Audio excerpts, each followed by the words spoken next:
Be going through how I set up my Whistler Cr97 newest firmware. Here's the menu button.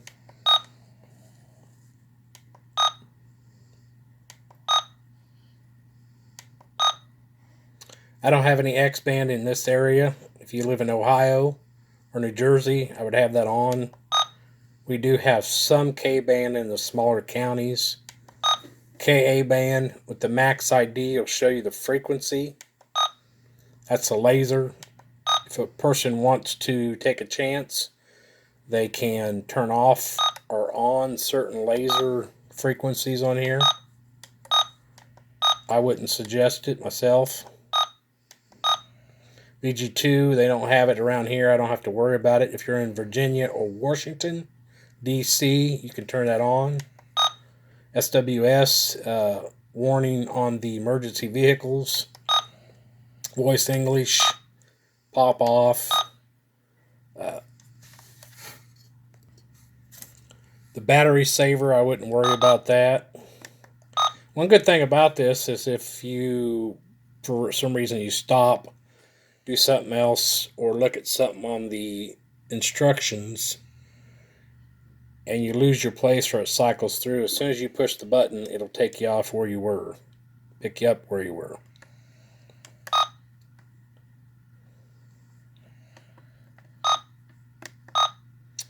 I have my usually around X and K filter. I have X off, K filter around 2.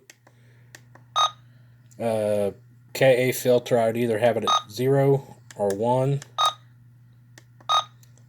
LED, TFSR, traffic rejection sensors, depending. I could have it on in my area, but if you have Ka, or correction, K in your area and they use a lot of instant on, I probably would not have that on. FDSR is going to be it's able to identify if they're using, if you're getting an actual K band or if it's in the same frequency as the blind spot monitors. It seems like yeah, it makes it a little more sensitive if you have that on, so I have mine off. GPS, I don't really have any red light or speed cameras in this area, so I have mine off. Kind of power sequence you want, tone.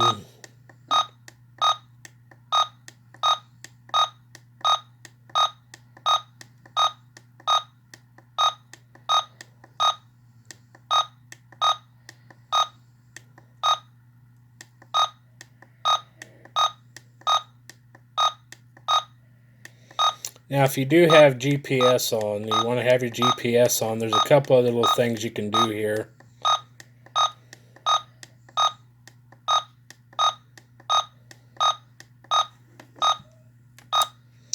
It gives you ability to have like a equivalent to low speed muting. I'll get to that part right here. You can set that at, whatever you want to set it at.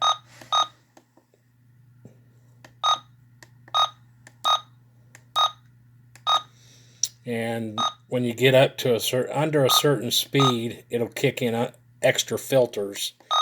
After that, the filters will all go off. So that's a good in-town filter. The HSPD, it will alert you when you're going up to a certain speed. Let's say you want alerted, I don't know,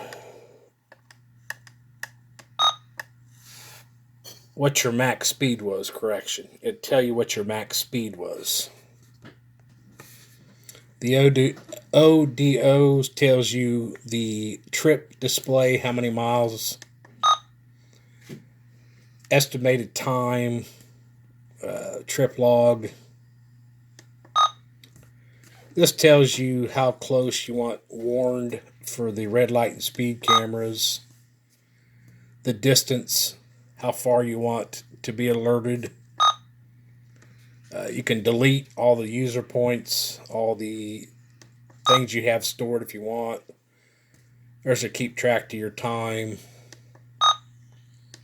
You can set your time on there, daylight savings time or GTM, I believe it is.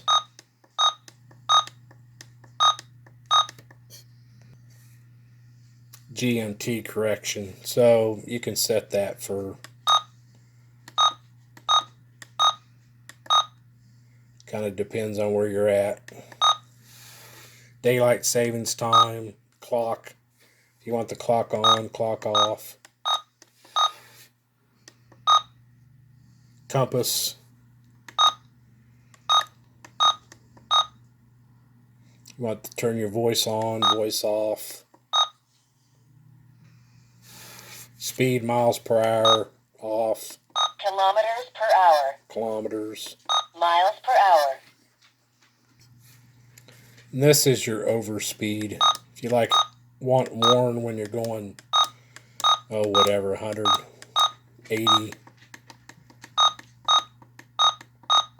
It'll warn you on that when you get to that speed. Now, on this low speed muting, equivalent to that, if you're going under that speed, you'll get a visual only. You will not get an audible alert. Overall, this is a pretty decent detector. Looks nice for the money.